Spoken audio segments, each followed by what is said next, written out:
What's up? Welcome back to my channel, or for the first time if you're new, I'm Sylvan, and today I'm going to be reacting to Illuga's character trailer, Shimmering Plumes of the Dawn Oriole. I am excited to see what this looks like. I'm surprised that it came out tonight. Seems like across all the different Hoyo games, the schedule for releasing stuff is just all over the place. But I don't mind. I'm just excited to see a little bit more of Illuga. I was a big fan of him in the World Quest for the new area, and though I don't necessarily expect a ton of meaty lore in a trailer, I just am excited to see a little bit more of him. So feel free to like and subscribe if you enjoy the video, leave a comment on your thoughts, consider becoming a channel member if you want to support me just that little bit extra, and let's get into this. Show us what you got, Illuga, or Illua. The wails of the dead follow in its wake. Okay. And every time I hear those cries, I feel like I'm back on that battlefield. Ooh. Okay, right into it. Interesting music. Go get him, Aiden! I love just... I'm so curious to learn more about Aiden as a thing. Ooh, interesting color. By human hands. Elysium. Kept alive over the centuries by the blood and sacrifice of countless generations of Lightkeepers. Yeah. Being squad leader essentially means I'm responsible for keeping my comrades alive. Some days, I still wonder if I'm really cut out for it. Understandable. Light compels you. Yeah. I'm liking this. I like all of the sort of various call-outs to the World Quest so far. Okay, nice. Very straightforward. So I will admit this is a very basic trailer, all things considered. It's just a little bit of him fighting and essentially just his in-game kit animations.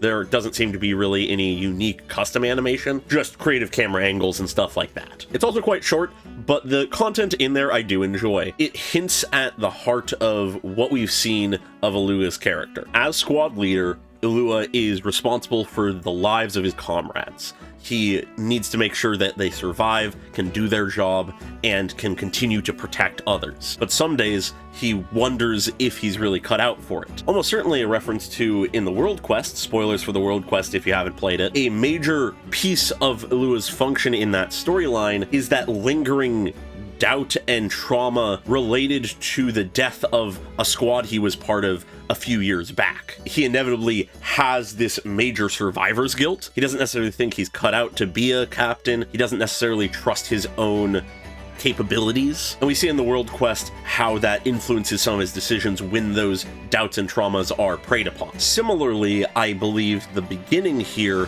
when he's talking about the cries of the dead that come with the Wild Hunt, make him feel like he's back on that battlefield.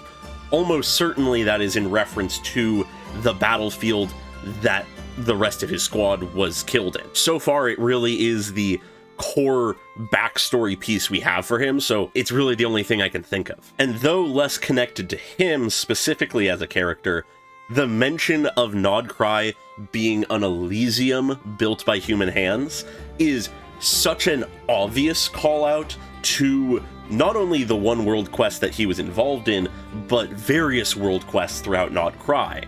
Elysium being this thing in Nodcry, this place in Nodcry, or Nodcry itself, is something that has been touched on and explored throughout the various world quests. And so between these sort of 3 points, very much this trailer is just acknowledging those world quests. It makes sense in large part because Illua's main characterization has been through a world quest, and sort of the conclusion to some of the details of this Elysium of Nodcry and what the reality of that was, or could have been. But the main other thing acknowledged in this trailer is in this line immediately after the Elysium line, acknowledging the purpose of the Lightkeepers as an institution. They are what have kept the dream of Nodcry alive. It is through their blood and sacrifice over countless generations that the Elysium that is Nodcry can still exist today. Without it, it would have been overrun by the Wild Hunt centuries ago, or however long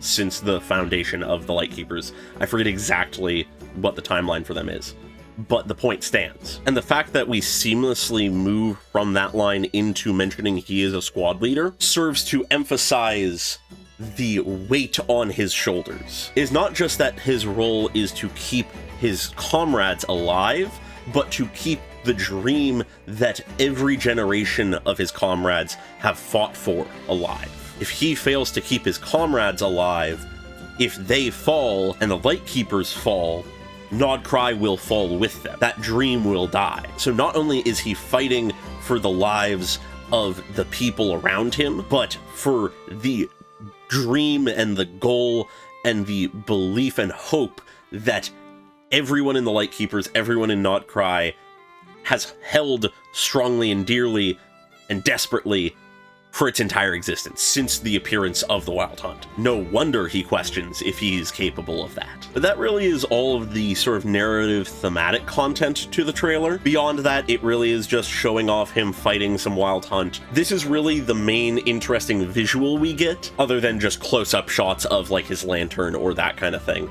being him in this interesting red and sort of bluish black at a distance. I'm not necessarily sure what it signifies, if anything, but it is a distinct visual. Beyond all that, though, there isn't too much else to it. The music is interesting. It's a sound that I feel like we haven't really heard from Genshin. And I wouldn't say it's what I expected from Illuga for, like, music, but I think in a weird way it does fit. But beyond that, I don't really have too much more to say about the trailer. I'm a fan of Illuga as a character, curious to see what more we can learn about him through, say, voice lines or any other presence he may have in future content.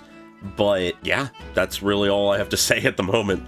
So feel free to like and subscribe if you enjoyed the video, leave a comment on your thoughts, and very special thanks to all of my channel members, including Amorphosilica, Desaize, Pokelove 101, and Unusual Echo at the normal tier, and Kono Nano at the cool person tier. Really appreciate your support, as always, and I hope you all have a great day. Bye-bye!